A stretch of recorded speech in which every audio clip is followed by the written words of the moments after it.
أعوذ بالله من الشيطان الرجيم بسم الله الرحمن الرحيم الرحمن علم القرآن خلق الإنسان علمه البيان. அஸ்ஸலாமு அலைக்கும் வரஹ்மத்துல்லாஹி வபரகாத்துஹு. கண்ணியம் நிறைந்த எல்லாம் வல்ல ஏக இறைவனின் நல்லடியார்களே, தமிழகம் எனும் அமைதி பூங்காவில் சமத்துவ மலர்களாக மலர்ந்து நிற்கின்ற இந்து கிறித்தவ சகோதர சகோதரிகளே, டிஎன்டிஜே சங்கரம்பந்தல் கிளை சார்பில் நடத்தப்படும் இக்கூட்டத்தில் மறைக்கப்பட்ட வரலாறும் முஸ்லீம்களின் தியாகமும் எனும் தலைப்பை வழங்கியிருக்கிறார்கள். ஜனவரி 26 வருடந்தோறும் இந்திய குடியரசு தினமாக கொண்டாடப்படுவதும் அந்த தினம் தொட்டு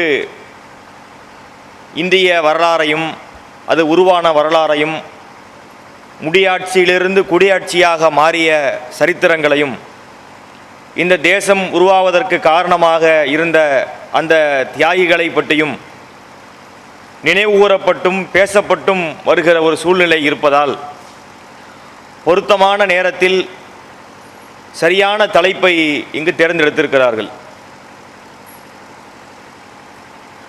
நாம் வாழுகிற இந்த சுதந்திர இந்திய நாடு பல அடிப்படைகளை தாண்டி பல்வேறு வரலாறு மாற்றங்களுக்கு உள்ளாகி இன்று உலகத்தில் ஒரு பெரிய சக்தியாக இருப்பதை நாம் பார்க்கிறோம். ஒரு பெரிய நாடாக இந்த நாடு சொல்லப்பட்டாலும் உண்மையில் இந்த நாட்டில் வெளியிலே சொல்லிக்கொள்ள முடியாத அளவிற்கு சில அவலங்களும் இருக்கத்தான் செய்கிறது. அது என்ன ஒரு அவலம் என்று சொன்னால், ஒரு நாடு உருவாவதற்காக முதுகெலும்பாக உரமாக திகழ்ந்த ஒரு சமுதாயத்தை கண்ணியப்படுத்துவதற்கு பதிலாக புண்படுத்தி காயப்படுத்தி அவர்களுடைய உணர்வுகளை கீறி கிழித்து அதை பார்த்து கைகொட்டி சிரிக்கின்ற ஒரு அவல நிலை இன்று இந்தியாவில் ஏற்பட்டு இருக்கிறது. உலகத்தில் எந்த நாட்டுக்காரனும் இப்படி இருக்க மாட்டான். ஒரு நாடு முன்னேறுவதற்காக ஒருவன் பாடுபடும் போது வெளிநாட்டுக்காரன் அதற்காக அவனை துன்புறுத்தினால் அவங்களுடைய பார்வையில் அது நியாயம். இந்தியா விடுதலைக்காக வேண்டி பல பேரும் போராடினார்கள். காந்தி ஆகட்டும், சந்திரபோஸ் ஆகட்டும், நேருவாகட்டும், யாரா இருக்கட்டும், அவர்களை ஆங்கிலேயர்கள் எதிரியாக பார்த்தார்கள். ஆங்கிலேயர்கள் பிடித்து சிறையில் அடைத்தார்கள். பல பேரை தூக்கு கயிறிலே ஏற்றினார்கள் என்றால் அவன் எதிர்த்ததுனால செஞ்சான்னு சொல்லிட்டு போயிடலாம். இந்தியாவை உருவாக்குவதற்கு ஒரு சமுதாயம் மிகப்பெரிய ஒரு போராட்டத்தை நடத்தி இருக்கும் போது வெள்ளக்காரன் துன்புறுத்தி இருந்தால், எதிரியாக பார்த்திருந்தால் பரவாயில்லை. இந்தியர்களே, குறிப்பாக இந்தியாவை ஆட்சி செய்கின்ற அந்த மத்திய மாநில அரசுகளே எதிரியாக பார்ப்பதுதான் ரொம்ப வேடிக்கையான ஒரு விஷயமாக இருக்கிறது. இன்று உலகத்தில் இந்தியா ஒரு பெரிய நாடு அப்படின்னு சொல்றாங்களே, இந்த நாடு முதல்ல எப்படி இருந்துச்சு தெரியுமா? பல சமஸ்தானங்களாக, பல குட்டி குட்டி நாடுகளாக சிதறி கிடந்தது. நீங்கள் தமிழகத்தை எடுத்து பார்த்தால் கூட பல ஆயிரக்கணக்கான மன்னர்கள் தமிழகத்தை மாத்திரமே ஆட்சி பண்ணியிருக்கிறாங்க. சேர மன்னன், சோழ மன்னன், பாண்டிய மன்னன், அவங்க எல்லாம் ஒரு பெரிய அளவுக்கு இருந்திருக்கிறாங்க. இது அல்லாத நாயக்க மன்னர்கள், அதுபோல பல்லவ மன்னர்கள் என்று சிறு சிறு பகுதிகளை வைத்துக்கொண்டு ஒரு நாடு என்றார்கள். இந்தியா என்பது இன்னைக்கு ஒரு பரந்த தேசம். காஷ்மீர் முதல் கன்னியாகுமரி வரைன்னு சொல்லும் போதே நமக்கு அவ்வளவு பெரிய இடமா இருக்குது. பூமி உருண்டையில பார்க்கும்போது இந்தியாவுடைய அடையாளம் தனியா தெரியுது. இது இந்தியா அப்படின்னு நம்ம நினைச்சுக்கிறோம். இப்படிப்பட்ட ஒரு பெரிய நாடாக இந்த நாடு உருவாகி இருக்கிறது. இந்த நாடு உருவாக்கப்பட்ட வரலாறு என்ன என்று தெரியுமா? எப்படி இவ்வளவு பெரிய ஒரு நாடு உருவாச்சு? பக்கத்தில் இருக்கு ஸ்ரீலங்காங்கிற ஒரு நாட்டை பார்க்கிறோம். இந்தியாவுக்கு கீழே ஒரு தண்ணி சொட்டு மாதிரி தான் இருக்குது. அதை ஸ்ரீலங்கா ஒரு நாடுங்கிறாங்க. இந்த பகுதியில் உள்ளவங்களுக்கு வெளிநாட்டு தொடர்பு அதிகம். யுஏஇன்னு ஒரு நாடு இருக்கு, துபாய்னு சொல்றோம்ல. யுஏஇ என்பது ஒருங்கிணைந்த அரபு அமீரகம் சொல்றாங்க. அந்த யுஏஇ என்பதே ஒரு குட்டி நாடு. அதுக்குள்ள பாத்தீங்கன்னா ஒரு 7-8 நாடு சேர்ந்து கிடக்குது. அபுதாபி ஒரு நாடு, துபாய் ஒரு நாடு, ஷார்ஜா ஒரு நாடு, உம்முல் குவைம் ஒரு நாடு, ராசுல் கைமா ஒரு நாடு என்று ஃபுஜைரா ஒரு நாடு. அப்ப துபாய் என்பதெல்லாம் பாத்தீங்கன்னு சொன்னா ஒரு மதுரை அளவுக்கு கூட இருக்காது. இன்னைக்கும் அது நாடா தான் இருக்கிறது. சில அங்கீகாரங்களுக்காக வேண்டி பல நாடுகளும் சேர்ந்து ஒரே நாடா கணக்கு காமிச்சுக்கிட்டு இருக்கிறாங்க. இது எப்படி இருக்கிறதோ இந்த அளவில் தான் தமிழகத்திலும் இந்தியாவிலும் நாடுகள் இருந்தன. சின்ன சின்ன 4 தெருவுக்கு ஒரு ராஜா இருப்பான். இந்த நாட்டு ராஜான்னு சொல்லுவார்கள். ராஜா என்று சொன்னால் எத்தனை நாட்டுக்கு ராஜா? 4 தெரு கொண்ட ஒரு ஏரியாவுக்கு அவன் ராஜாவா இருப்பான். ரொம்ப பெரிய ராஜான்னு சொன்னா ஒரு அளவுக்கு ஒரு 10-50 தெருவுக்கு ராஜாவா இருந்திருப்பான். அதுக்கு ஒரு ஆட்சி நடத்தி கொண்டு இருந்தார்கள். அவனா ஒரு சண்டைன்னு சொன்னா துருப்புடிச்ச கத்தியோட வந்து நிற்பார்கள். அதை போர் என்பார்கள். அதுக்கு என்னென்ன விளக்கங்களை கொடுத்துக் கொள்வார்கள். இதான் இந்தியாவின் நிலை. அப்ப இந்த நாடு எப்படி இவ்வளவு பெரிய நாடாக உருவாச்சு என்று சொன்னால் ஒரு சமுதாயம் அதை உருவாக்கியது, தானாக உருவாகவில்லை. ஒரு சமுதாயம் இவ்வளவு பெரிய ஒரு நாட்டை உருவாக்கியது. உருவாக்கியவர்கள் யார் என்று பார்த்தால் அதுதான் இஸ்லாமியர்கள். முகலாயர்கள் இந்தியாவிற்கு ஆட்சி பொறுப்புக்கு வந்த பிறகுதான் இந்த ஆட்சி மிகப்பெரிய ஒரு பரப்பளவை ஒரே மன்னரின் கீழ் பெரிய ஒரு ராஜாங்கத்தை அவர்கள் உருவாக்கினார்கள். இதை உருவாக்குவது எவ்வளவு கஷ்டம் தெரியுமா? இதை உருவாக்குவது நீங்கள் சாதாரண காரியம் என்று நினைக்கிறீர்களா? இஸ்லாமிய மன்னர்கள் உருவாக்கி கொடுத்தார்களே, அது எவ்வளவு சிரமமான காரியம் என்பதை நீங்கள் உணர்ந்து கொள்வதாக இருந்தால், முஸ்லிம் மன்னர் அவ்வளவு பாடுபட்டு உருவாக்கினான்ல, உருவாக்கி கொடுத்த அந்த நாட்டை பாதுகாப்பதற்கு கூட இந்த ஆட்சியாளர்களுக்கு துப்பில்லை. முகலாயர்கள் உருவாக்கிய அந்த பெரிய சாம்ராஜ்யத்திலே பாகிஸ்தானும் இருந்தது, பங்களாதேஷும் இருந்தது, இந்தியாவும் இருந்தது. இப்போது சர்ச்சைக்குரிய ஒரு இடத்துக்காக வேண்டி வெட்டிக்கிட்டு சுட்டுக்கிட்டு சாவுறாங்களே காஷ்மீர், அந்த இடமும் இருந்தது.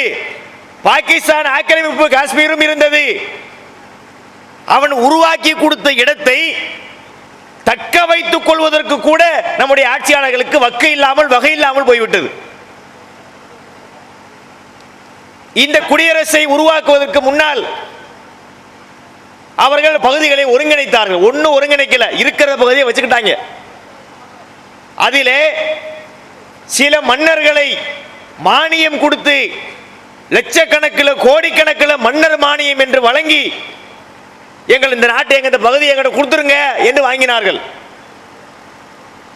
அப்ப நம்ம என்ன பார்க்கிறோம் என்று சொன்னால், இவ்வளவு பெரிய இந்த நாடு உருவாக்கப்பட்டது என்று சொன்னால் உருவாக்கியவர்கள் முஸ்லிம்களாக இருந்தார்கள்.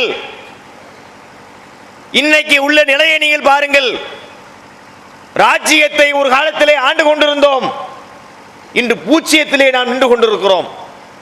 முஸ்லிம்களுக்கு என்று எந்த உயர்வும் இல்லை. ஒரு சராசரி குடிமகனை பார்க்கின்ற பார்வை கூட இந்த இஸ்லாமியனை பார்ப்பது கிடையாது. முஸ்லீம் என்று சொன்னாலே அவனை பார்க்கின்ற பார்வை வித்தியாசமாக இருக்கிறது. ஒரு பாஸ்போர்ட்டுக்காக வேண்டி அப்ளை பண்ணுகிறார்கள். பாஸ்போர்ட்டுக்கு அப்ளை பண்ணினால் அதுக்கு பல ப்ரொசீஜர் வச்சிருக்கிறாங்க. காவல்துறையிலிருந்து என்கொயரிக்கு வருவாங்க. என்கொயரிக்கு வந்து இந்த ஆள் இங்கே இருக்கிறானா, உண்மையிலே இங்கே தான் இருக்கிறானா, அவன் மீது ஏதும் குற்ற பின்னணி இருக்குதா என்பதற்கு தான் காவல்துறைக்கு போயிட்டு வருது. அந்த பாஸ்போர்ட் விசாரணைக்கு வருகின்ற அதிகாரிகளுக்கு வேறு கைமடக்கு கொடுக்க வேண்டி இருக்கிறது. அதுவும் கூட முஸ்லீம்கள் வாழுகிற பகுதியில் முஸ்லீம்களுக்கு எளிமையாக பாஸ்போர்ட் கிடைப்பது கிடையாது. மற்றவங்களுக்காக வாக்கேன்னு போற மாதிரி முஸ்லிம்களுக்கு கிடைப்பதில்லை. பாஸ்போர்ட் பெறுவதிலே நமக்கு பிரச்சனை இருக்கிறது. பல நலத்திட்டங்களை பெறுவதில் நமக்கு சிக்கல்கள் இருக்கிறது. வெவ்வேறு சமுதாயத்திற்கு வழங்கப்படுகிற முக்கியத்துவத்தை இந்த முஸ்லிம்களுக்கு தர மறுக்கிறார்கள். மத்தியில் மட்டுமல்ல, மாநிலத்திலும் நீங்கள் பார்க்கலாம். இப்போ போச்சு பொங்கல் லீவு. எத்தனை நாள் பொங்கல் லீவு விட்டார்கள்? 4 நாள், 5 நாள், 6 நாள் விட்டாங்களா? முஸ்லிம்களுடைய பண்டிகைகளுக்கு எத்தனை நாள் லீவு விடுவாங்கன்னு பாருங்க. ஹஜ் பெருநாளைக்கு 1 நாள் லீவு, ரம்ஜான் பண்டிகைக்கு ஒரே 1 நாள் லீவு.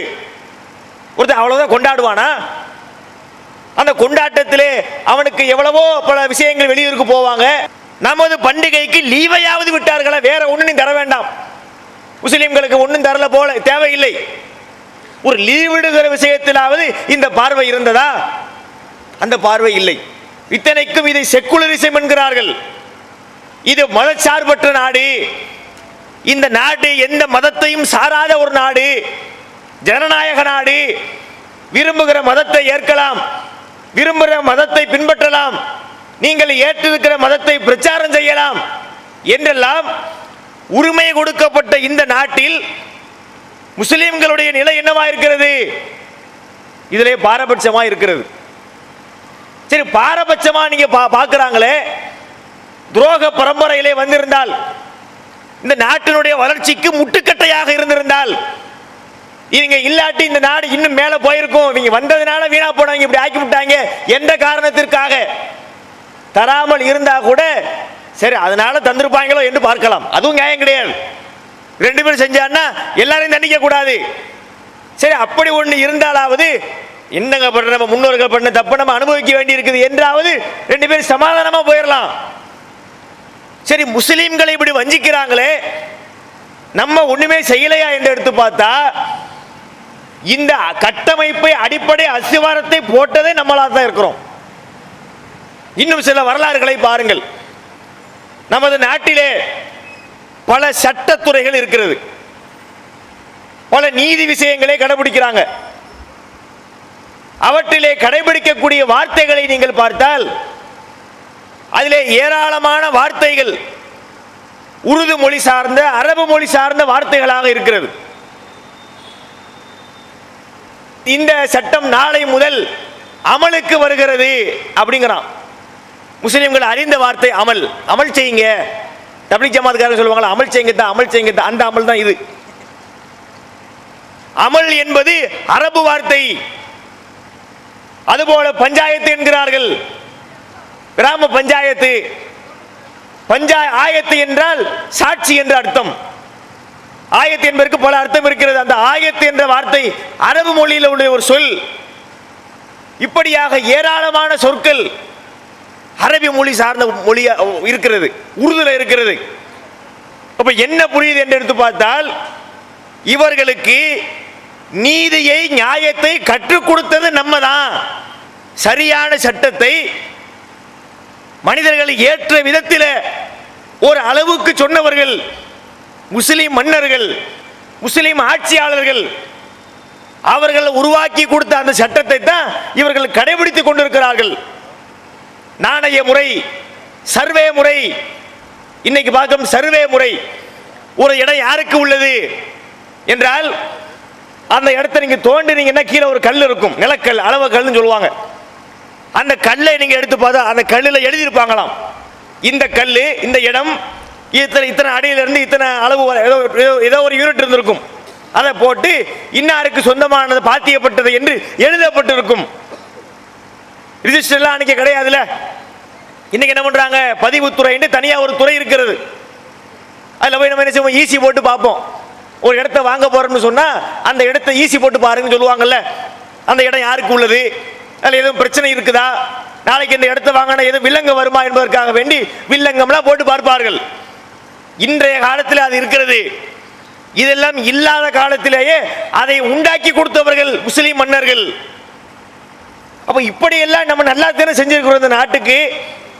ஆனா நம்மளை இந்த சமுதாயம் எப்படி பார்க்குதுன்னா வித்தியாசமாக பார்க்கிறார்கள். முஸ்லீம்கள் என்று சொன்னால் நமக்கு எந்த முன்னுரிமையும் கிடையாது, ஸ்பெஷலா தர வேண்டாம், இருக்கிற ஒரு அடிப்படை நீதியாவது கொடுக்கலாமா இல்லையா, அதை கூட தர மறுக்கிறார்கள்.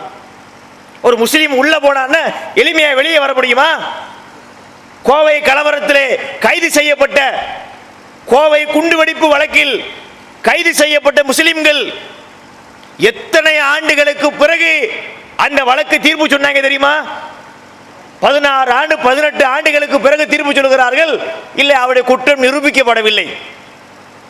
அப்போ 18 வருஷங்கள் அவன் உள்ள இருந்தானே, தப்பு பண்ண தூக்குல போடு, தவறு செய்து இருந்தால் தண்டிப்பதில் எங்களுக்கு மாற்று கருத்து இல்லை.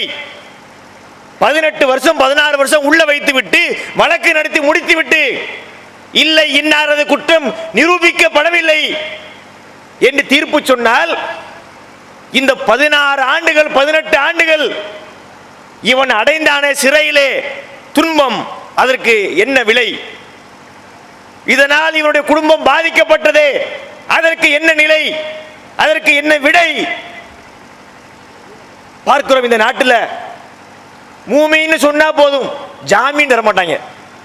முஸ்லீம்னு வைங்களேன், நமக்கு ஜாமீன் கிடைக்காது. கொலை வழக்கில் பயங்கரமான என்ன பெயிலே இல்லாத செக்ஷனை போறவன வெளியே வந்துருவான்.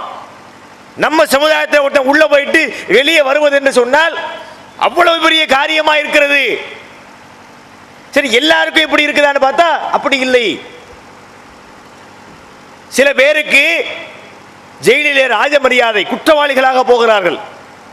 சங்கராச்சாரியார் தெரியாதால் யார் இருக்க முடியாது. சில ஆண்டுகளுக்கு முன்னால் சங்கரராமன் கொலை வழக்கில் கைது செய்யப்பட்டு சிறைக்கு போறார். சிறைக்கு எதுக்கு போறாரு? தண்டனை அனுபவிக்க தான் போறார். சிறையில் அவர் உள்ள கைதியா தங்க வைக்கப்படுறார். தங்க வைக்கப்பட்டா ஜெயிலுக்குள்ள வாழை இலை போகுது. என்னடா இது, ஜெயிலுக்கும் வாழை இலைக்கு என்ன சம்பந்தம்? கல்யாண வீட்டுக்கு வாழை இலை போச்சுன்னா ஓகே, அல்லது ஏதோ ஒரு சந்தோஷமான காரியம் விழாக்கள் வாழை இலை போனா ஓகே. ஜெயிலுக்கும் வாழை இலைக்கு என்னென்னு எடுத்து பார்த்தா அப்புறம் விஷயம் வெளியே வருது. சாமிகள் என்ன செய்வாங்களாம், காலையில் நேரத்தில் கக்கா போவாங்கல்ல, அந்த நேரத்தில் வாழை இலையில் தான் போவார்களாம். ஏன்னா சுவாமிகளுடைய அந்த ஐட்டம் பூமியிலே பட்டு விட்டால் பூமி தாங்காதாம். மலம் கழிக்கிறார்ல, அந்த மலம் தப்பி தவறி அங்கிட்டு எங்கேயா விழுந்துருச்சுன்னு வைங்க, போச்சு, உலகமே அழிஞ்சு போயிடும். அப்ப என்ன செய்வது? வாழை இலையை வைத்து பாதுகாத்து கொண்டு வெளியே போட்டாங்க. அதை கொண்டு போய் போடுற அதிகாரத்தில் இருந்திருப்பாரு. அது என்ன ஐயா, என்ன ஐபிஎஸ்ஸா ஐயா, என்னன்னு தெரியல. எல்லாத்தையும் அரசியலமைப்பு படிச்சு டிகிரி வாங்கி அதை வாங்கி போலீஸ்ல ஓடி குதிச்சு கயிறை பிடிச்சி ஏறி கடைசி என்ன வேலை? நம்ம தாய்மார்கள் பார்க்குற வேலை. அதாவது சின்ன பிள்ளைங்களை அள்ளி போட்டிருப்போம். இங்க என்னது, சுவாமி அவாலோட அள்ளி கொண்டே போட்டு கேலி கூத்துக்களை பார்த்தோம். அப்ப சிறையில இவ்வளவு செல்வாக்கு பிற சமுதாயங்களுக்கு, முஸ்லிம்களுக்கு என்ன? சிறையிலே இருப்பதிலும் கூட நமக்கு ஏராளமான தொந்தரவுகள். இப்படி ஒரு தியாகம் செய்த சமுதாயத்தை என்ன செஞ்சு பார்த்திருக்க வேண்டிய உண்மையான ஒரு அரசர்கள். இவங்க ஞானத்தை நமக்கு இந்த நிலையை நம்ம அடைந்திருக்கிறோம், அள்ளி கொடுத்திருக்க வேண்டும். நம்ம என்ன செஞ்சாங்க? கில்லுக்கு இரையாக நினைத்துக் கொண்டிருக்கிறார்கள். சரி, நாட்டை உருவாக்கிட்டோம். நாட்டை உருவாக்கியதோடு முடிஞ்சிருச்சா? நாட்டை உருவாக்கி வைத்திருக்கும் போதுதான் வெள்ளையர்கள் என்ட்ரி ஆகுறாங்க. வியாபாரம் செய்வதற்காக ஈஸ்ட் இந்தியன் கம்பெனி, கிழக்கு இந்திய கம்பெனி என்ற பெயரில் வியாபாரம் செய்வதற்காக இந்தியாவிற்கு வந்தார்கள். இப்போ வெளிநாட்டுக்காரங்களாம் இங்கே வியாபாரம் பண்ணுறான்ல, வெளி மாநிலத்துக்காரன் சேட்டை இங்கே வந்து மார்வாடிக்காரன் கடை போடுறான்ல, அந்த மாதிரி வியாபாரம் செய்யும் நோக்கத்தில் தான் வெள்ளையர்கள் வந்தார்கள். வெள்ளையர்கள் வந்த நேரத்தில் பல காரணங்களால் அவர்களுடைய அந்த மதிப்பு இங்கு அதிகமாகிறது. பல பேர் விலை போய்விட்டார்கள். அவர்கள் தருகின்ற சாராயத்திற்கும் அவர்களுடைய நிறைய பல நலத்திட்டங்களுக்கும் அவர்களுடைய அந்த ஆடம்பரமான வாழ்க்கை குறித்த ஆசை வார்த்தைகளுக்கும் பல இந்தியர்களுமே பலியானார்கள். பலியாகி அவர்கள் இங்கு காலூன்றுவதற்கு களம் அமைத்து கொடுத்தார்கள். வெள்ளக்காரன் காலூண்ட ஆரம்பிக்கிறான், அவனுடைய ஆதிக்கம் அதிகமாகுது. ஒரு அரசை தீர்மானிப்பதில் கூட அவன் சொல்ற ஆள் தான் வரணுங்கிற என்பதை போல ஒரு நிலைக்கு அவன் வருகிறான். அவன் வந்து ஒரு நேரத்திலே இந்தியர்களையே அவன் இரண்டாம் தரப்பு மக்களாக பார்க்கப்படுகிற நேரத்தில் தான் அவர்களை எதிர்க்க வேண்டும், அவர்களை விரட்டி அடிக்க வேண்டும் என்று அந்த சிந்தனைகள் மக்களுக்கு வருது. அந்த வெள்ளையர்களை அடித்து விரட்ட வேண்டும் என்ற சிந்தனை வந்து அவர்களை எதிர்த்து களத்திலே பல பேர் இறங்குறாங்க. எல்லா சமுதாய மக்களும் இறங்கினார்கள். முஸ்லீம்கள் மட்டும்தான் செஞ்சாங்கன்னு நம்ம சொல்ல வரல. முஸ்லீம்கள் வந்தார்கள், நாடார்கள் வந்தார்கள், தேவர்கள் வந்தார்கள், முதலியார்கள் வந்தார்கள், கோணார்கள் வந்தார்கள், எல்லா சமுதாய மக்களும் வந்திருப்பாங்க. ஆனால் தங்களுடைய சமுதாயத்தினுடைய எண்ணிக்கையை விட அந்த வீராச்சாரத்தை விட பல மடங்கு களமிறங்கியது யார் என்று பார்த்தால் முஸ்லிம்கள் தான் களமிறங்கினார்கள். வெள்ளையன அடிச்ச மொத அடி முஸ்லிமுடைய அடி தெரியுமா உங்களுக்கு? வெள்ளைக்காரன் ஓடு ஓடு விரட்டும் சொல்றாங்களே, வெள்ளைக்காரன் விரட்டி அடிக்கப்பட்டான். விரட்டி அடித்ததில் அனைவருடைய பங்கு இருந்தது. 100 கை அடிச்சுன்னு சொன்னா அதுல 80 கை முஸ்லிம்களுடைய கை. அப்படி அடி ஆரம்பத்திலே துவக்கத்திலே எப்போது நடந்தது? நாம் எல்லாம் பள்ளியிலே படித்திருக்கிறோம். அதுல கூட நீங்க பார்த்தால் பல வரலாறுகளை மறைத்து விட்டார்கள். ஒரு சுதந்திர போராட்ட தியாகி யாருன்னு சொல்லி ஒரு சாதாரண ஆள்கிட்ட கேட்டு பாருங்க, 4 முஸ்லீம் பேர் கூட வராது. ஜின்னான்னு ஒன்று சொல்லுவாங்க, அல்லது ஒரு 2-3 பேர், அதுக்கு மேல யாரு முஸ்லீம்கள் தெரியலங்கன்றுவாங்க. ஆனா மற்றவங்களுடைய பேரை கேட்டால் நேரு, காந்தி, அவர் இவர் இவர்னு போய்கிட்டே இருக்கும். அப்ப ஏன் இது என்று பார்த்தால் பல வரலாறுகள் மறைக்கடிக்கப்பட்டிருக்கிறது, மறுக்கப்பட்டிருக்கிறது. இந்தியாவினுடைய பிரபலமான ஒரு பத்திரிகை இல்லஸ்ட்ரேட்டட் வீக்லி என்ற பத்திரிகை. இந்த பத்திரிகையை நடத்தியவர் யார் என்று சொன்னால் குஷ்வந்த் சிங். இன்னைக்கு உள்ள இந்தியாவில் மீடியாவில் உள்ள அனைவருக்குமே அவரை பற்றி தெரியும். மிக சிறந்த ஒரு பெரிய அவர் ஒரு ஜேர்னலிஸ்ட். அவர் ஒரு பத்திரிகை நடத்தி வந்தார். அவர் அந்த பத்திரிகையில் எழுதுகிறார், இந்திய சுதந்திர போராட்டத்தில் முஸ்லீம்கள் ஆற்றிய பங்கு இருக்குதே, அது அவர்களுடைய சதவிகிதத்தை விகிதாச்சாரத்தை தாண்டியது. அவர்கள் எத்தனை பேர் இருக்கிறாங்களோ அந்த எண்ணிக்கையில் அவர்கள் வரவில்லை, அதை விட பல மடங்கு அதிகமாக வந்தார்கள் என்பதை தன்னுடைய இல்லஸ்ட்ரேட்டட் வீக்லி என்ற பத்திரிகையிலே அவர் எழுதுகிறார். முத அடி நம்ம அடி.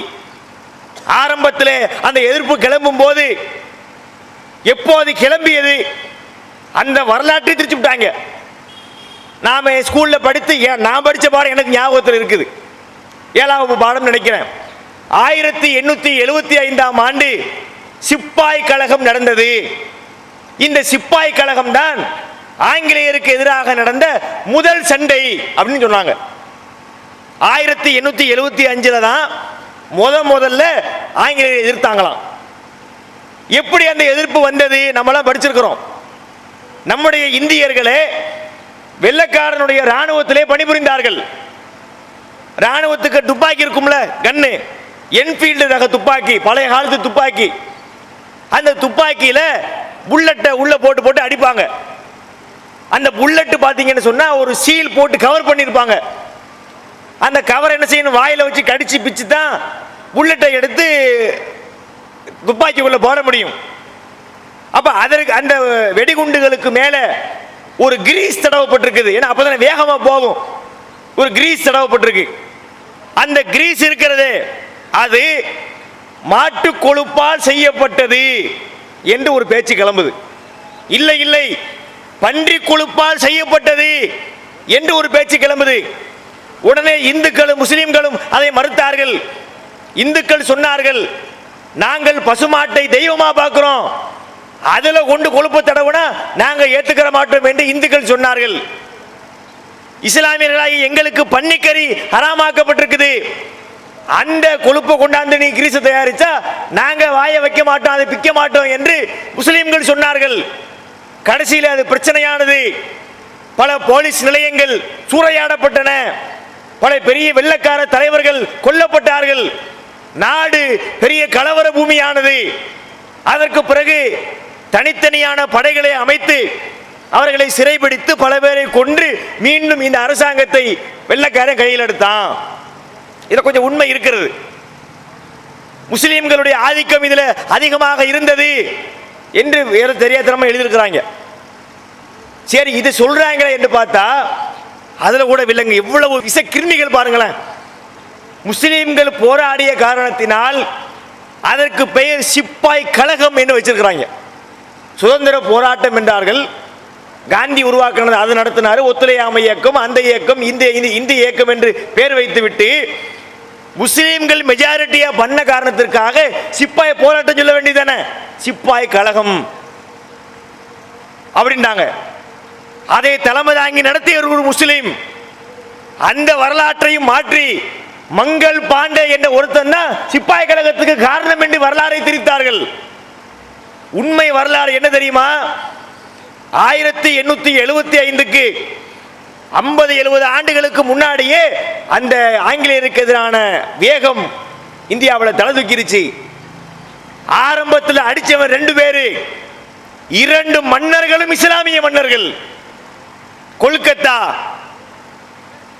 வெஸ்ட் பெங்கால் சொல்றமே, மம்தா பானர்ஜி ஏரியா கல்கத்தா, அந்த கல்கத்தாவை ஆட்சி செய்த சிராஜ் உத்தவுலா என்கின்ற மன்னன். இந்த பேர்ல நம்ம வாழ்க்கையில கேள்விப்பட்டதே கிடையாது. சிராஜ் உத்தவுலாவா, என்னங்க புதுக்கதை சொல்றீங்க என்று நினைக்கிறோம். இது உண்மை வரலாறு. இந்த வரலாறு மறைக்கடிக்கப்பட்டிருக்கிறது. சிராஜ் உத்தவுலா என்கின்ற மன்னன் தான் ஆங்கிலேயர் அடிக்கிறான். எந்த அளவிற்கு அடி என்று சொன்னால், இந்த பிளாசிப் போர் என்று ஒரு போர் நடந்தது. போருக்கு பெயர் என்ன? பிளாசிப் போர். அந்த போர் முடிந்து நிறைய இந்தியர்களை கைது செய்து சிறைகளை அடைக்க வேண்டும் என்று ஆங்கிலேயர்கள் ஒரு பெரிய சிறையை உண்டாக்கினார்கள். ஆனா இவன் என்ன செஞ்சான் தெரியுமா? அந்த சிராஜ் உத்தவுலா அந்த வெள்ளக்காரனை அடித்து அவன் உருவாக்கிய சிறைச்சாலையிலே அவனையே கொண்டு போய் அடைத்தவன் சிராஜ் உத்தவுலா என்கின்ற மன்னன். வரலாறுல எழுதுகிறார்கள், இயற்கை ஒத்துழைத்து இருந்தால் அவனுடைய நிலையே மாறி போயிருக்கும். அது அவங்க நம்ம அல்ல நாடிதான் நம்ம சொல்லிக்க வேண்டியதான். இயற்கை ஒத்துழைத்து இருந்தா இந்தியாவுடைய வரலாறு மாற்றி எழுதப்பட்டிருக்குமா? என்னன்னு பார்த்தா, அவன் மிகப்பெரிய வெடி மருந்துகளை பயன்படுத்தி தாக்கக்கூடியவன். ஏன்னா துருப்பிடிச்ச கத்தி போய் வேலைக்கு ஆகுமா? வெள்ளக்காரன் போய் நின்றுக்கிட்டு வசனம் பேசிக்கிட்டு சரியா வருமா? துருப்பிடிச்ச கத்தியை வச்சு சண்டை போட முடியுமா? கண் எடுத்து டப்புன்னு போட்டு போய்கிட்டே இருப்பான். அப்ப என்ன, அவனை அடிப்பதாக இருந்தால் அவன் பாணியில் சென்று அடிக்க வேண்டும். அதற்காக அவன் தயாரித்த வெடி மருந்துகள் நிறைய வச்சிருந்தான். அன்னைக்கு என்று பார்த்து மழை பெஞ்சிச்சு, பெய்த மழையிலே நமுத்து போன மருந்துகள், அதனால் எந்த தாக்குதலும் நடத்த முடியாமல் போனது. கடைசியில சிராஜ் உத்தவுலாவுடைய அந்த தளபதி மீர் ஜாஃபர் என்பவனை விலைக்கு வாங்கி இந்த மன்னன் கொல்லப்பட்டான். அவனுடைய கூட்டாளிகள் பிடிக்கப்பட்டார்கள் என்று வரலாறு சொல்லுது. ஆரம்பத்திலே நீங்க பாத்தீங்கன்னு சொன்னா, ஆரம்பத்தில் ஒரு முஸ்லீம் போய் அடிச்சிருக்கிறான். பகதூர் ஷா என்ற மன்னன். இந்த பகதூர் ஷா ஜாஃபர் என்று அவருக்கு பெயர் இருக்குது. இவர் யார் என்றால், இவர் தான் முகலாய மன்னர்ல கடைசி மன்னர். நம்ம பள்ளிக்கூடத்தில் படிக்கும் போது அவுரங்கசீப் தான் சொல்லுவாங்க. அவுரங்கசீப்போட வரலாறு முடிஞ்சு போயிடும். அவுரங்கசீப்புக்கு பிறகு அந்த வரலாறு நீளுது. அதுல இந்த முகலாயர்கள்ல வந்த கடைசி மன்னர் யாருன்னு பார்த்தா இந்த பகதூர் ஷா ஜாஃபர். இவன் செய்த ஒரு வேலை இந்தியாவிலே வேறு எந்த மன்னனும் செய்ய முடியாத அளவிற்கு வெள்ளைக்காரர்களுக்கு தீராத தலைவலியை கொடுத்து வந்தான் இந்த பகதூர் ஷா என்ற மன்னன். பல எதிரிகளை ஒன்றிணைத்து ஆங்கிலேயர்களுடைய எல்லா எதிரிகளையும் ஒரு களத்தில் உருவாக்கி தாக்குதல் நடத்துவதற்கு அவன் திட்டம் திட்டி இருந்தான். அதிலும் வெள்ளக்கார சூழ்ச்சி பண்ணி அந்த எதிரிகளை தனிமைப்படுத்தி கடைசியில் பகதூர் ஷாவை பிடித்து கொண்டு போய் பர்மாவில கொண்டு போய் சிறை பிடித்தான். ரங்கூனில் சிறை பிடித்து அவன் சிறையில் இருக்கும்போது நடந்த ஒரு சம்பவத்தை வரலாறுல எழுதியிருக்கிறாங்க. ஒரு முறை ஒரு நாள் காலை வேளை அந்த சிறையினுடைய அந்த அதிகாரி பெரிய ஒரு ஆள், பிரிட்டிஷ்காரில் பெரிய ஆள், ஒரு தட்டு வருது. தட்டுக்கு மேலே ஒரு துணி போட்டு மூடப்பட்டிருக்கிறது. ஏப்பா இந்தப்பா உன் காலை சாப்பாடு தர்றாங்க. கொண்டு வந்து அந்த அந்த துணியை எடுத்து பார்த்தால் பகதூர் ஷாவுடைய பிள்ளைகளுடைய தலைகளை வெட்டி தட்டிலே வைத்து கொண்டு வந்து கொடுத்தார்கள். இப்படி ஒரு வரலாற்றை நீங்கள் வேறு சமுதாயத்துக்கு சொல்ல முடியுமா? யோசித்து பாருங்கள். தியாகம் பண்ணி இருக்கட்டும், பாட்டு பாடுறது தியாகங்கிறாங்க. பாரதி, மகாகவி பாரதியார் வெள்ளக்காரருக்கு எதிராக பாட்டு பாடினார். தியாகம் சொல்லிட்டு போ, எங்களுக்கு பிரச்சனை இல்லை. பாட்டு பாடுறது தியாகமா? சரி தியாகம் அப்படின்னு போ. தன்னுடைய பிள்ளைகளுடைய தலையை வெட்டி தட்டிலே வைத்து கொண்டு வந்தார்களே, ஒரு பாட்டு பாடியதை வரலாற்றில் தேசிய கவிஞன் மகாகவி பாரதி அவன் இவன் சொன்னீர்களே, இந்த தியாகத்தை வரலாற்றிலே சொன்னீர்களா? மறைச்சிட்டாங்க. அவர் அதை பார்த்து அழுக கூட இல்லையாம். அந்த அந்த பிள்ளைங்களுடைய தலையை பார்த்து அவர் அழுகவே இல்லையாம். கொண்டு வந்து கொடுத்தவன் சொன்னானா, என்னப்பா அழுவ மாட்டாங்க, உன் கண்ணில் என்ன தண்ணி இல்லையான்னு கேட்டானா. அரசர்கள் அழுவதில்லை அப்படின்னு சொல்லி அவர் தளராமல் இருந்தார். கடைசியில் அவர் அங்கே மரணித்தார். அவர் மரணித்த அந்த இடத்தில் அவர் கடைசியிலே முணங்கிய முனகல்கள் அவருடைய கல்லறையில் எழுதப்பட்டிருக்குது. என்ன சொன்னார் தெரியுமா? அவரு இந்த ஒரு பெரிய நாட்டிலே வாழ்ந்து என்னுடைய உடல் புதைக்கப்படுவதற்கு அந்த நாட்டிலே எனக்கு ஒரு 2 ஜான் இடம் கிடைக்காமல் போய்விட்டதே, எங்கேயோ ஒரு நாட்டில் மௌத்தா போயிட்டேனே என்று அவர் சொன்னார். எழுதி வச்சிருக்கிறாங்க கல்வெட்டில். இதை பார்க்க போன ராஜீவ் காந்தி அதை பார்த்து கண்ணீர் வடித்தார். இப்படிப்பட்ட அந்த குறிப்பேட்டில் எழுதும்போது, பகதூர் ஷா நீ சென்று விட்டாய், உன்னால் தான் நாங்கள் சுதந்திர காற்றை சுவாசித்துக் கொண்டிருக்கிறோம். நீ போய்விட்டாலும் மண்ணை விட்டு மறைந்து விட்டாலும் இந்த நாட்டு மக்களுடைய மூச்சு காற்றிலே நீ கலந்திருக்கிறாய் என்று ஒரு குறிப்பை எழுதி வைத்து விட்டு வந்தார். இதுல ஃப்ராட் பண்றாங்க.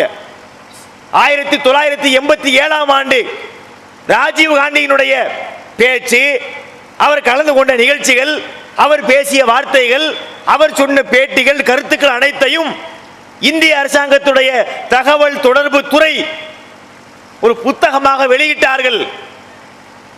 வெளியிடும் போது இவர் ரங்கூனுக்கு போய், அதாவது டிசம்பர் மாதம் 15ஆம் தேதி என்று நினைக்கிறேன், அந்த தேதியில தான் போய் அந்த கல்லறையை பார்த்துட்டு வர்றாரு. இவர்கள் அந்த வரலாறை எழுதும் போது 14ஆம் தேதி வரைக்கும் எழுதிவிட்டு அதோட முடிச்சிட்டாங்க. டிசம்பர் மாசத்துக்கு எத்தனை நாளுங்க மொத்தம்? 31 நாள். டிசம்பருக்கு 14ஓட முடியுது. 15க்கு மேல தொடர்ந்தால் முஸ்லிம்களை பற்றி அன்றைய பிரதமர் ராஜீவ் காந்தி பேசிய பேச்சு மக்களுக்கு போயிருமா, மக்கள் தெரிஞ்சுக்கிடுவாங்களாம், முஸ்லிம்கள் தங்களுடைய உரிமையை நிலைநாட்டி கொண்டுருவாங்களாம் என்பதற்காக அதற்கு முந்தைய தேதியோடு வரலாறை நிறுத்தினார்களே. அப்ப இவங்க லேசு மாச வேலை பார்க்கல, இந்த வரலாறு தெரியக்கூடாது என்பதற்காக ரூம் போட்டு வச்சிருக்கிறாங்க. பயங்கரமா பிளான் பண்ணி யோசித்திருக்கிறார்கள். முஸ்லிம்கள் இவ்வளவு தியாகம் செஞ்சிருக்கிறோம், அந்த தியாகம் அப்படியே மறைக்கப்பட்டிருக்கிறது. அதனால இப்ப நம்ம என்ன செய்ய வேண்டியிருக்கு சொன்னா, நம்ம மக்களுக்கே தெளிவுபடுத்த வேண்டியிருக்குது. எந்த அளவுக்கு மறைத்தார்கள், பிற சமுதாய மக்களுக்கு தெரியலன்னா பரவாயில்லை, முஸ்லிம் சமுதாயத்திற்கே தெரியாத அளவிற்கு அந்த வரலாற்றை மறைக்கக்கூடிய வேலையை இவர்கள் பார்த்திருக்கிறார்கள். உண்மையிலே நம்ம எல்லாம் பெருமைப்பட்டுக் கொள்ளலாம். இந்த நாடே உருவாகுவதற்கு நம்முடைய முன்னோர்கள் முதுகெலும்பாக இருந்திருக்கிறார்கள். சாதாரண தியாகம் என்று நீங்க நினைக்கிறீங்களா? தியாகத்தை பட்டியல் போட்டால் பட்டியல் நீண்டு கொண்டே போகிறது. ஹைதர் அலி, திப்பு சுல்தான் கேள்விப்பட்டிருக்கிறோம். இந்த ஹைதர் அலியும் திப்பு சுல்தானும் வெள்ளக்காரனை அடித்து விரட்டினார்கள். நமது நாட்டிலே வாழ்ந்த பல மன்னர்கள் வெள்ளக்காரன் காலடியில கிடந்தான், அவன் பூட்ஸ் கால நக்கிக்கிட்டு கிடந்தான், அவன் தருகின்ற அன்பளிப்புகளுக்காக வேண்டி தன்னுடைய நாட்டை, வளத்தை அனைத்தையும் தாரை வார்த்து கொடுத்து கொண்டிருந்தான். இந்த இரண்டு இஸ்லாமிய மன்னர்கள், பாப்பாவும் பிள்ளையும், ஹைதர் அலி பாப்பா, திப்பு சுல்தான் மகன், இருவரும் சேர்ந்து மைசூர் போர், முதலாம் மைசூர் போர், இரண்டாம் மைசூர் போர் போர்க்களங்களிலே வெள்ளையர்களை விரட்டி அடித்தார்கள். திப்பு சுல்தானை கண்டால் வெள்ளையர்கள் நடுங்குவார்கள். அன்றைய காலத்திலேயே லண்டனுடைய ஒரு பத்திரிகையிலே திப்பு சுல்தானை பற்றி சொல்லக்கூடிய நேரத்தில் ஒரு வார்த்தை சொல்லுவார்களாம். என்ன சொல்லுவார்கள்? கிழக்கிந்திய கம்பெனியின் குலை நடுக்கம். திப்பு சுல்தானுக்கு பேரு. திப்பு சுல்தான் சொன்னா போதும் கிடுகிடுன்னு நடுங்கிடுவாங்க.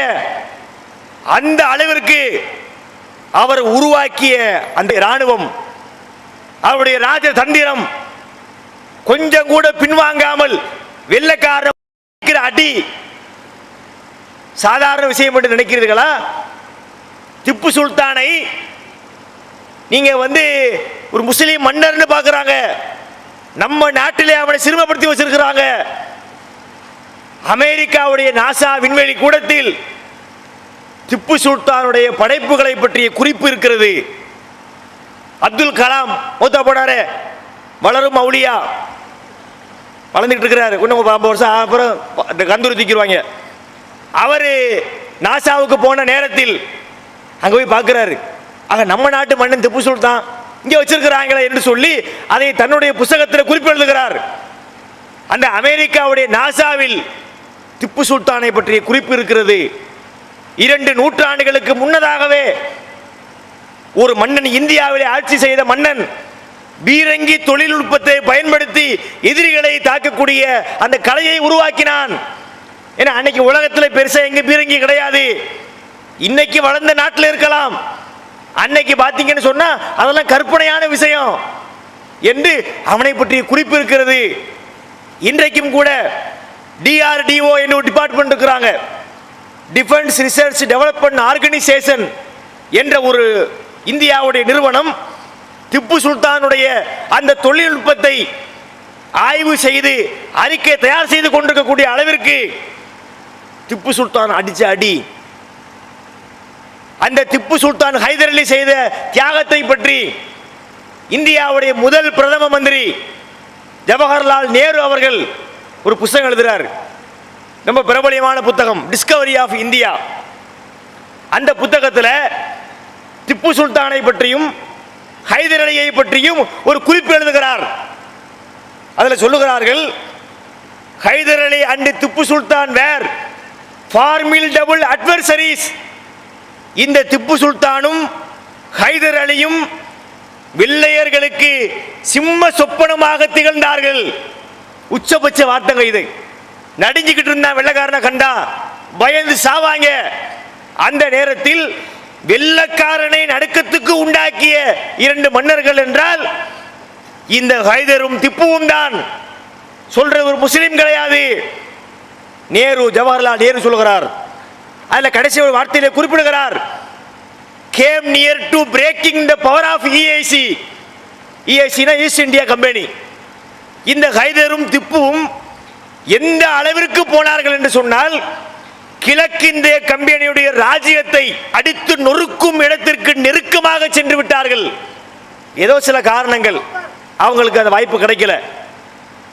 அந்த அளவிற்கு வலிமையாக அவர்கள் போராடினார்கள் என்று ஜவஹர்லால் நேரு எழுதிய டிஸ்கவரி ஆஃப் இந்தியா புத்தகத்திலே 272, 273 ஆகிய பக்கங்களிலே நீங்கள் இந்த வரலாறுகளை பார்க்கலாம். இப்படியாக முஸ்லிம்கள் செய்த தியாகம்,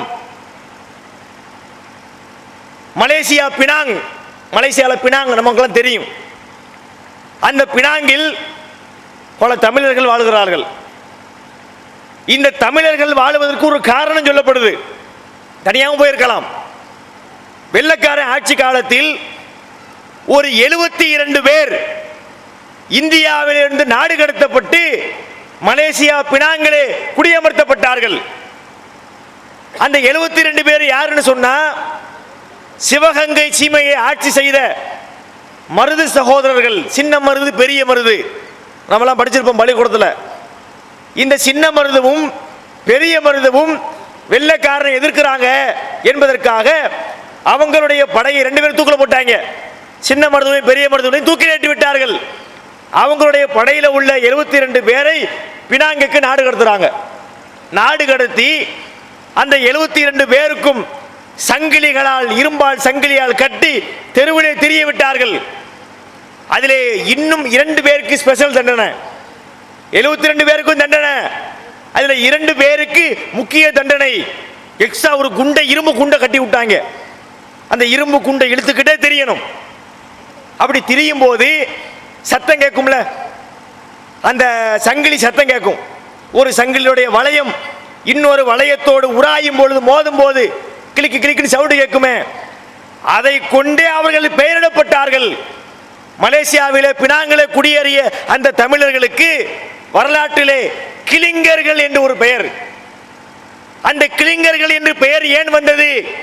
அவர்களை பிணைத்த அந்த சங்கிலிகள் ஏற்படுத்திய ஒளியினால் அவங்க அப்படி பெயர் சூட்டப்பட்டாங்க. அதுல 2 பேருக்கு எக்ஸ்ட்ரா இரும்பு குண்டை கட்டி விட்டாங்க. அந்த 2 பேர் யார் என்று சொன்னால், ஒன்னு அந்த மருதனுடைய மகன் முத்து வடுகு ஒரு ஆளு, இன்னொருத்தன் யார் என்று பார்த்தால் அவருடைய முக்கிய தளபதியாக விளங்கிய ஷேக் ஹுசேன் என்கின்ற ஒரு முஸ்லீம். பார்த்தீர்களா? அந்த 2 பேருக்கு ஸ்பெஷலா கொடுக்குறாங்க.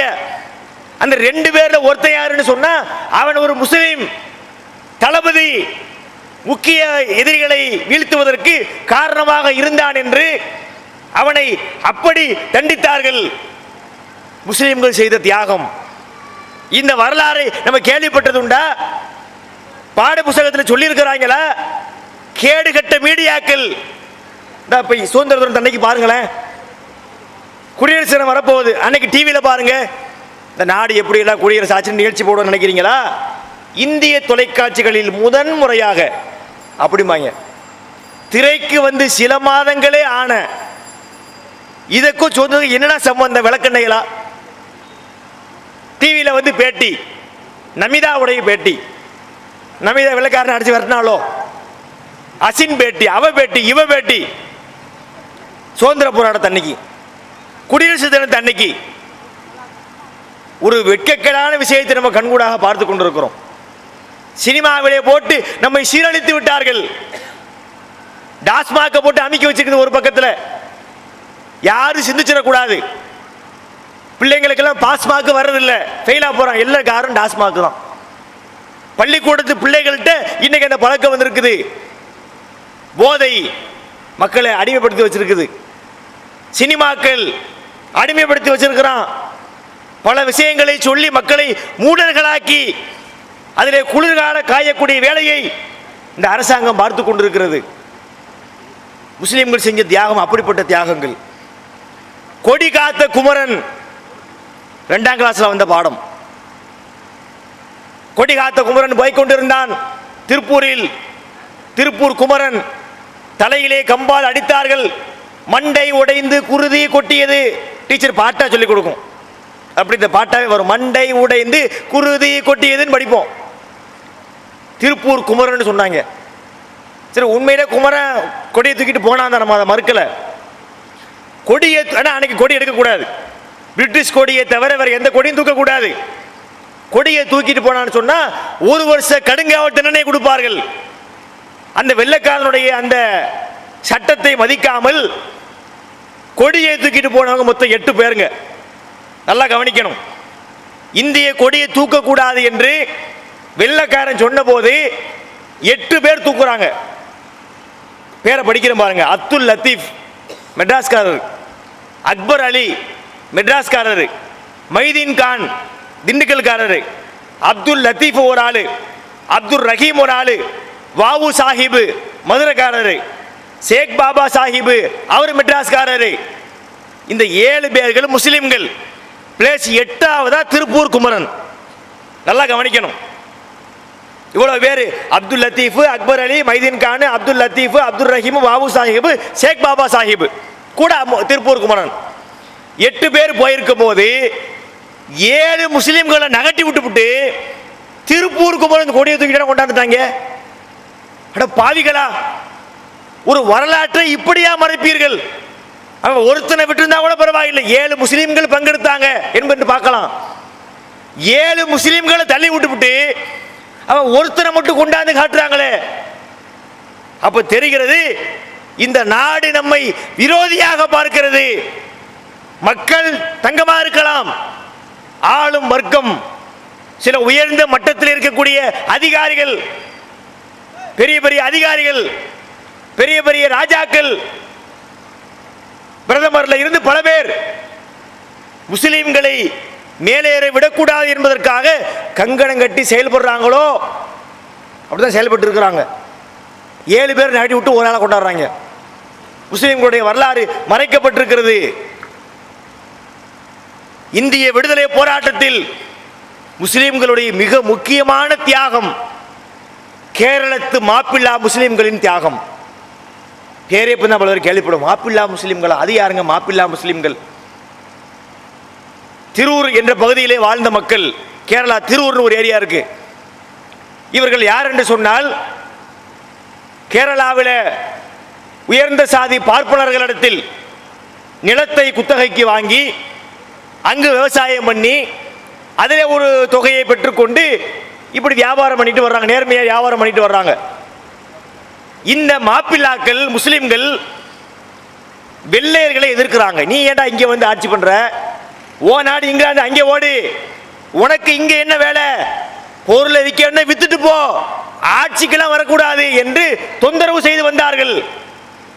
வெள்ளைக்காரன் பார்த்தான், இவங்க சோறு தின்னா தானே பேசுவாங்க. இந்த மாப்பிள்ளாக்கள் பேசுறாங்கன்னா சோறு திங்கிறதுனால பேசுறான், சோத்த நிப்பாட்டணும் முதல்ல அப்படின்னு சொல்லி அந்த கேரளாவுடைய நம்பூதிரிமார்கள் அவர்கள்ட்ட போய் பல கவர்ச்சிகரமான திட்டங்களை சொல்லி, நீ கமிஷனை குறைச்சு கொடு, நீங்க இவ்வளவு ஏன் கொடுக்குற என்று சொல்லி தூண்டிவிட்டு இவர்களுக்கு வருகின்ற அந்த வருவாயை பெருமளவுக்கு குறைத்தார்கள். பிள்ளையெல்லாம் பட்டினியிலே வாடுது. இதை பார்த்து இந்த கூட்டம் பணிந்து வரும் என்று அவர்கள் பகல் கனவு கண்டார்கள். ஆனால் உண்டானது என்ன? பள்ளி வாசல்களிலே பிரச்சாரங்கள் பறக்கிறது. வெள்ளையனை கண்டு அடிச்சு வெட்டு, வெள்ளையனை பார்த்தால் விடாத. பல பேர் களத்துக்கு போனார்கள், காவல் நிலையங்களை சூறையாடினார்கள். ஒரு வெள்ளைக்காரனை கண்ணில் பார்த்தா அவனுக்கு நாயடி பேயடி விழுகும், ஏன்டா இங்கே வர்ற என்று சொல்லி. கடைசியிலே வெள்ளையர்களுக்கு எதிராக கடுமையான ஒரு போரை அவர்கள் சந்தித்தார்கள், ஒரு களத்தை சந்தித்தார்கள். இத்தனைக்கு அவங்களுடைய பெரிய ஆயுதம் கிடையாது, வீட்டில் உள்ள சமையலுக்கு உள்ள கத்தி தான், 4-5 கற்கள் தான் அவங்களுக்கு ஆயுதம். அதை எடுத்துக்கொண்டு அவர்கள் களம் காணும் போது வெள்ளை நிறத்து கஃபனாடை அணிந்து கொண்டு வந்தார்கள். அவர்கள் போகும்போது ரிட்டன் வருவனான்னு தெரியாது, கஃபனை கட்டிக்கிட்டு போன வெள்ளை ஆடையை கட்டிக்கிட்டு போனாங்களாம். பல ஆண்கள் மனைவியை தலாக்கு சொல்லிவிட்டு போனார்களாம். நான் போயிடுவேன், பெரும்பாலும் செத்து தான் போற மாதிரி இருக்கும், நீ வேற கல்யாணம் பண்ணிக்கமா என்று சொல்லி தலாக்கு சொல்லிவிட்டு சென்றார்கள். வரலாறு சொல்லுது. கடைசியில 10,000க்கும் மேற்பட்ட மாப்பிள்ளா முஸ்லிம்கள் பழிவாங்கப்பட்டார்கள். 1400 குடும்பங்கள் அந்தமானுக்கு நாடு கடத்தப்பட்டார்கள்.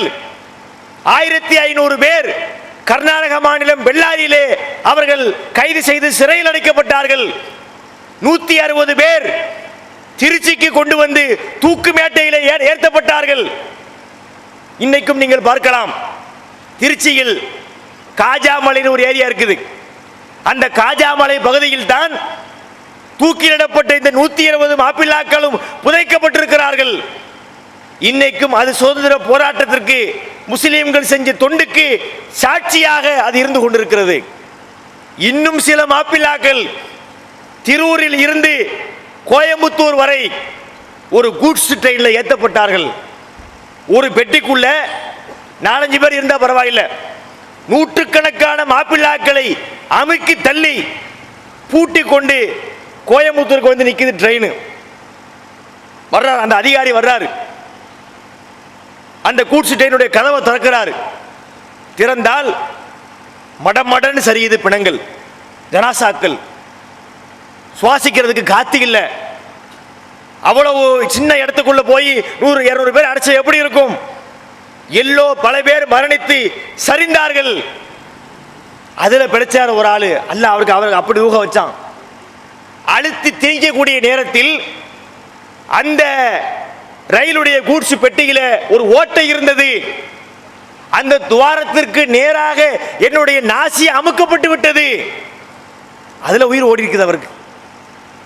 அப்படி கொண்டு திணிக்கிறாங்கல்ல, இப்படி தலை சாய்ந்ததை போல கரெக்டா அந்த மூக்கு அந்த ஓட்டைக்கு நேர போய் அமைங்கிருச்சு. என்கிட்ட ஒரு மூளையில சுவாசிச்சு அவர் உயிரை கையில் பிடிச்சிருக்கிறார். அவர் வெளியே வந்து அவர் சொல்லுகிறார், நாங்கள் இந்த பெட்டியிலே அடைக்கப்பட்டோம். துப்பாக்கி முனையை திருப்பி தலையிலே இடித்து இடித்து எங்களை கூட்சு பெட்டிகளை ஏற்றினார்கள். கதவை அடைத்தார்கள். மூச்சு விட முடியல, வெப்பம் தாங்க முடியல, உடல்கள் வெடித்து சிதறின, சருமங்கள் பிளந்து போனது, சிறுநீரும் மலமும் வெளியேறியது. பல நூற்றுக்கணக்கான பேர் அதில் கொல்லப்பட்டார்கள். அந்த அத்தனை பேரும் கோயம்புத்தூர்ல ஒரு கபிர்ஸ்தானிலே அடக்கம் செய்யப்பட்டிருக்கிறார்கள். நீங்கள் சொல்லுங்கள், வேற எந்த சமுதாயத்திலாவது இங்கு 500 பேர் புதைக்கப்பட்டிருக்கிறாங்க சுதந்திரத்துக்காக வேண்டி, இங்கு 50 பேர் புதைக்கப்பட்டிருக்கிறாங்க சுதந்திரத்துக்காக வேண்டி என்று காட்ட முடியுமா? கோயம்புத்தூர்ல போனா நூற்றுக்கணக்கான மாப்பிள்ளாக்களுடைய கபர் இருக்குது. திருச்சிக்கு போனா காஜாமலையிலே 160 பேர் புதைக்கப்பட்ட இடம் இருக்கிறது. இப்படி சொல்ல முடியாத அளவிற்கு பெரிய பெரிய தியாகத்தை செய்த இந்த சமுதாயம் வரலாறு மறைத்து விட்டார்கள். சுதேசி கப்பல், வெள்ளி பனிமலை மீதுலாகுவோம், மேலே கடல் முழுவதும் கப்பல் விடுவோம். இப்படி பாட்டு பாடினா கப்பல் வந்துருமா? ரூபா வேணுமே. விளம்பரம் போட்டாங்களாம். பாரதியார் நடத்திய பத்திரிகை. அவர் சொன்னாராம், விளம்பரம் போட்டார், அட்வர்டைஸ்மெண்ட், கப்பல் வாங்க போறோம், ரூபா கொடுங்க. அனுப்புனாங்க இந்தியாவில இருந்து. அனுப்புனா என்னமோ 200 சில்லறை ரூபா, 100 சில்லறை 200 சில்லறை ரூபா, 100 சில்லறை வச்சுக்கிட்டு என்ன வாங்க முடியாது? கப்பலோட ஒரு பார்ட்ஸ் கூட வாங்க முடியாது. அதுக்கு அன்னைக்கு தேவை பல லட்சங்கள். அந்த லட்சங்களை கொடுத்து அந்த கப்பலை வாங்குவதற்கு அடித்தளமாக இருந்தவன் ஃபக்கீர் முகமது ராவுத்தர். கப்பல் வாங்குறதுக்கு ரூபா வேணுமே, ரூபாயை கொடுத்தவன் ஃபக்கீர் முகமது ராவுத்தர். பேர் வந்ததா? கப்பலோட்டிய தமிழர் வாவுசின்ட்டாங்க. வாவுசிக்கு பங்கு இருக்கு, நான் மறுக்கல. வாவுசியை விட 1000 மடங்கு ஃபக்கீர் முகமது ராவுத்தருக்கு இருக்கிறது. அவர் பேரை போட்டியா நீ? அவர் பேர் எடுத்துட்டாங்க. நேதாஜி சுபாஷ் சந்திர போஸ் உருவாக்கினார் INA, இந்தியன் நேஷனல் ஆர்மி. இந்த ராணுவத்தை உருவாக்குவதற்கு அவர் அரும்பாடுபட்டார், மறுக்கல, நாங்க ஏத்துக்கிறோம். சுபாஷ் சந்திர போஸ் அதுக்கு பெரிய தொண்டு செய்தார். ஜப்பானுக்கு போனார், அதுபோல ரங்கூனுக்கு போனார், பர்மாவுக்கு போனார். உலகத்திலே அவருக்கு எங்கும் பல நாடுகளுக்கு போனார். வேறு எங்கும் கிடைக்காத மரியாதை, உதவி, வரவேற்பு, ஒத்துழைப்பு கிடைத்த ஒரு இடம்தான் பர்மா. பர்மாவிலே இன்னைக்கு சொல்றாங்களே ரோஹிங்கியா முஸ்லிம்களை, ஒரு காலத்திலே பர்மாவிலே முஸ்லிம்கள் பெருமளவுக்கு இருந்தார்கள். எப்படி இருந்தாங்க? பெரிய பெரிய கோடீஸ்வரன். பணம்னு சொன்னா கொஞ்சம் நஞ்சம் கிடையாது, மிகப்பெரிய கோடிகளுக்கு அதிபதி. அந்த மக்கள் தான் வள்ளல் ஹபீப், அமீர் ஹம்சா. இப்ப சமகாலத்தில் வாழ்ந்தவர். பட்டினப்பாக்கத்தில் அவர் வீடு இருக்கிறது. அவர் வீட்டில் இன்னைக்கு நீங்க பாத்தீங்கன்னு சொன்னா ஒரு சின்ன குடிசைக்குள்ள உட்கார்ந்து இருக்கிறாரு. அவரெல்லாம் சொத்துக்களை அள்ளி கொடுத்தார்.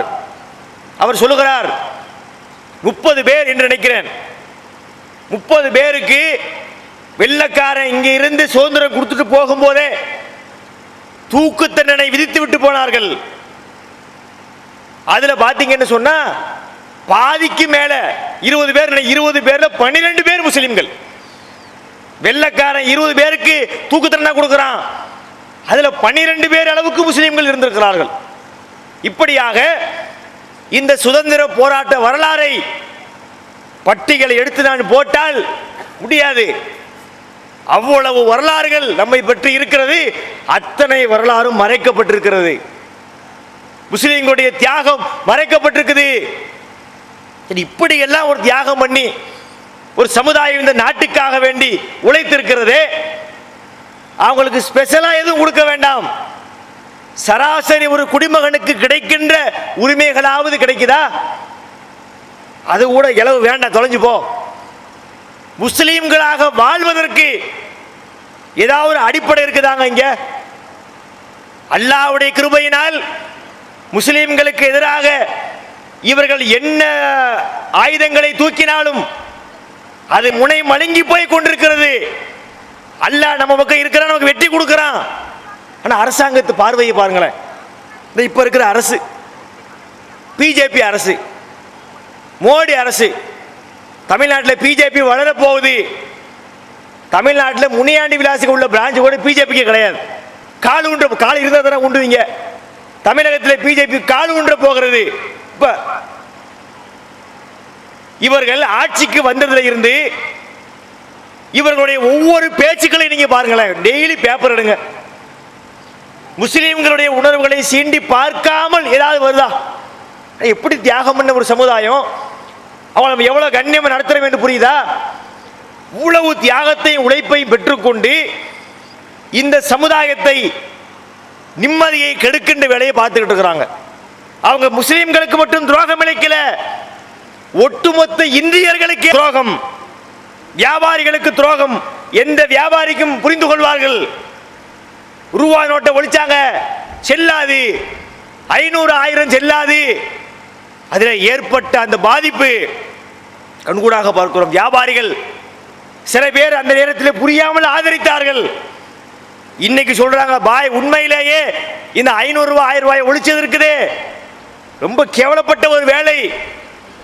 வியாபாரிகள் கண்ணீர் வடிக்கிறார்கள். ஜிஎஸ்டின்னு ஒரு வரி போட்டாரு. அது என்ன ஜிஎஸ்டி? அதுக்கு வேற விளக்கம் கொடுக்குறாங்க. அது வந்து என்ன, குட்ஸ் அண்ட் சர்வீஸ் டாக்ஸ் பேர் இருக்கு. நம்மளால புதுசாக விளக்கம் தர்றாங்க. Giving special tension. என்னது? சாவுங்கடா, இன்னும் கொஞ்சம் சாவுங்கடான்னு சொல்லி வேற போட்ட வரி. ஜிஎஸ்டின்னு வரி போட்டு அதுக்கு பார்த்தீங்கன்னு வைங்க, அந்த வரி இந்த வரி போட்டு சாவடிச்சு சவக்குழிக்கு போற வரைக்கும் விட மாட்டாங்க. அட்டைப்பூச்சின்னு ஒரு பூச்சி இருக்கு, உடம்புல ஒட்டிக்கிச்சுன்னு வைங்க, ரத்தத்தை பூரா குடிச்சிட்டு தான் விடும். அந்த மாதிரி இவங்க முஸ்லிம்களை மட்டுமல்ல, வியாபாரிகள், ஏழைகள், பாமர மக்கள், தலித்துகள் எல்லோருடைய ரத்தத்தை உறிஞ்சக்கூடிய வேலையை இந்த அரசாங்கம் செய்து கொண்டிருக்கிறது. இதை மக்கள் கண்கூடாக பார்த்து கொண்டிருக்கிறார்கள். தேர்தலுக்காக காத்திருக்கிறார்கள். பார்த்தா இன்னைக்கு எல்லாமே இவிஎம்மா, எலக்ட்ரானிக் ஓட்டிங் மிஷின். இந்த காலத்தில் வந்து இதெல்லாம் சரியா வருமா? அமெரிக்கா போன்ற வளர்ந்த நாடுகளில் கூட குத்திக்கிட்டு இருக்கிறாங்க. இன்னும் ஏன்? அதில் தான் ஏமாற்ற முடியாது. இது என்னது? இங்கே அவங்க அங்கே விழுகும். உங்க வீட்டு லேப்டாப் நான் ஆப்ரேட் பண்ண முடியும், எங்க வீட்டில் உள்ள போன் நீங்க ஆப்ரேட் பண்ண முடியும். அதுக்கெல்லாம் தொழில்நுட்பங்கள் இருக்கிறது. இப்படிப்பட்ட காலத்தில் வந்து இதை இவங்க செய்யறாங்கன்னா கண்டிப்பா அதில் ஃப்ராட் இருக்கிறது. நம்ம கூட ஜமாத் சார்பாக சொன்னோம், இந்த முறையை தூக்கு.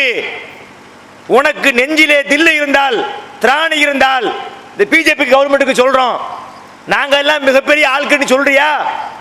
ஒத்துக்கிறோம். எப்போ ஒத்துக்கிறோம்?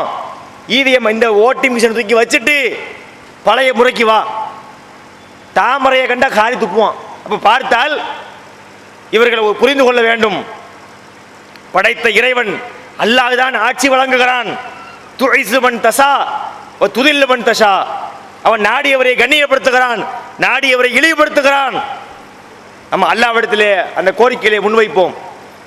அப்ப இந்த நேரத்திலே நாம் புரிந்து கொள்ள வேண்டிய விஷயம் என்ன? குடியரசு தினம் வருஷம் வருஷம் வருது. யார் யாரை பற்றி என்ன பேசுகிறார்கள்? நம்முடைய தியாக வரலாறை முதலிலே நாம் தெரிந்து கொள்ள வேண்டும். அப்போதுதான் அடுத்தவங்க அதை புரிவார்கள் என்கிற நோக்கில் தான் இந்த கூட்டங்கள் போடப்பட்டிருக்கிறது. எல்லாம் வல்ல இறைவனின் நல்லடியார்களே, மாட்டு மத சகோதரர்களே, நாங்கள் உங்களை எங்கள் தொப்புள் கொடி உறவுகளாகத்தான் பார்க்கிறோம். நீங்கள் மதத்தால் வேறுபட்டு இருக்கலாம், ஆனால் எங்கள் மனதிலே உங்களுக்கு இடம் உண்டு. தமிழகத்திலே பொறுத்தவரை அது இருக்கிறது. வேற மதத்தில் இருக்கிறாரா, பிரச்சனை இல்லை. எல்லாம் முழுதாய் வயிற்று பிள்ளைகள். இன்னா கலக்கனாக்கும் மின் தக்ரின் வ உன்சா, குர்ஆன் சொல்கிறது, உங்கள் அனைவரையும் ஒரு ஆண் ஒரு பெண்ணிலிருந்தே படைத்தோம். சொல்ல போனால் நம்ம எல்லாம் ஒரு நேரத்திலே மதத்தில் இருந்தோம். 5-6 தலைமுறைக்கு முன்னாடி நம்ம முஸ்லீம் கிடையாது. தமிழகத்தில் முஸ்லிம்கள் பெரும்பாலும் இல்லை. எல்லாம் இந்த மார்க்கத்தை ஏற்றுக்கொண்டு நபிகள் நாயகத்தினுடைய அந்த அற்புதமான வாழ்க்கையினால், திருக்குர்ஆன் சொல்லுகின்ற அந்த உன்னத போதனையினால் ஈர்க்கப்பட்டு வந்தோம். தீண்டாமை கொடுமையை பார்த்து கதறிக்கொண்டிருந்த ஒரு தலித்து இஸ்லாத்தினுடைய அந்த கொள்கையை பார்த்து ஈர்க்கப்பட்டு வந்தார். இதில் உள்ள சொல்லப்பட்ட கருத்துக்கள் பார்த்து, இதில் சம்பிரதாயங்கள் இல்லை, இதில் மடத்தனங்கள் இல்லை, முட்டாள்தனங்கள் இல்லை, மூடப்பழக்கங்கள் இல்லை, இதுதான் சரியான மார்க்கம் என்று புரிந்து கொண்டு நம்முடைய முன்னோர்கள் வந்தார்கள். நாமும் வந்தோம். நாமும் ஒரு காலத்தில் வேறு மதத்தில் இருந்தோம். அதனால யாரையும் நாம் வேறாளாக பார்க்க வேண்டியதில்லை. வழிபாடு வேறாக இருக்கட்டும், அது அவர்களை சார்ந்தது, அது பின்னாடி உள்ள விவகாரம், மறுமையில் உள்ள விஷயம். ஒருவர் இந்து என்பதற்காக நாம் அவற்றை வெறுப்பு காட்ட வேண்டிய அவசியம் இல்லை. நான் ஒரு இஸ்லாமியர் என்பதற்காக அவர் என்னிடத்திலே வெறுப்பு காட்ட வேண்டிய அவசியம் இல்லை. உங்கள் மதப்படி நீங்கள் வாழுங்கள், எங்கள் மார்க்கப்படி நாங்கள் வாழுகிறோம். இந்த பிரச்சனையினால் நம்முடைய வியாபாரம் பாதிக்க வேண்டிய அவசியம் இல்லை. நான் உங்களை காலவாரி விடுறதுக்கோ நீங்க எங்களை காலவாரி விடுறதுக்கோ அவசியம் இல்லை என்பதை புரிந்து கொண்டு நாம் அனைவரும் ஒற்றுமையாக இருக்க வேண்டும். இந்த நண்பர்களுக்கு சொல்லுகிறோம், இன்றைக்கு ஒரு கூட்டம் மத்தியிலே ஆட்சி செய்யக்கூடிய இந்து மதத்தினுடைய பெயரை தவறாக பயன்படுத்தி அப்பாவி இந்துக்களை உணர்ச்சிகளை தூண்டிவிட்டு அவங்களுடைய வாழ்க்கையவே கப்பலேற்றிக் கொண்டிருக்கிறார்கள். நீங்கள் புரிந்து கொள்ளுங்கள், இவர்கள் முஸ்லிம்களுக்கு மட்டுமல்ல உங்களுக்கும் விரோதிகளாக இருக்கிறார்கள். நாட்டினுடைய ஒருமைப்பாட்டை சீர்குலைத்துக் கொண்டிருக்கிறார்கள். இந்த பொருளாதாரத்தை சுரண்டி கொண்டிருக்கிறார்கள்.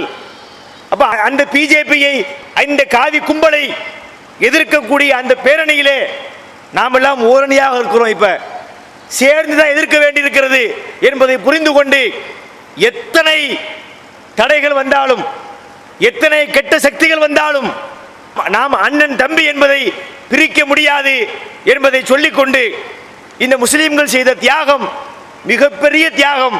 அந்த தியாகத்தை நீங்கள் புரிந்து கொள்ள வேண்டும் என்ற நோக்கத்திற்காகத்தான் இந்த கூட்டம் போடப்பட்டது. முஸ்லிம்கள் தியாகம் பண்ணாங்கன்றதுக்காக வேண்டி வேற ஒருத்தர் பண்ணல நம்ம சொல்ல வரல, எல்லாம் பண்ணியிருக்கிறாங்க. ஆனால் முஸ்லிம்களுடைய உழைப்பு ஜாஸ்தியாக இருக்கிறது, அதை திட்டமிட்டு மறைச்சிருக்கிறாங்க. அதனால தான் தனியாக போட்டு பேசுறதுக்காக நம்ம இப்படி பேசிட்டு இருக்கிறோம். எனவே இனி வரும் காலங்களில் நாம் அண்ணன் தம்பிகளாக இன்றைக்கு நம்முடைய உறவுகளை தொடருவோம். அப்படிப்பட்ட ஒரு சகஜ நிலையை, சுமூகமான அண்ணன் தம்பிகளாக வாழக்கூடிய நிலையை இறைவன் உருவாக்க வேண்டும் என்று கூறி இந்த உரையை முடிக்கிறேன். அஸ்ஸலாமு அலைக்கும் வரஹ்மத்துல்லாஹ்.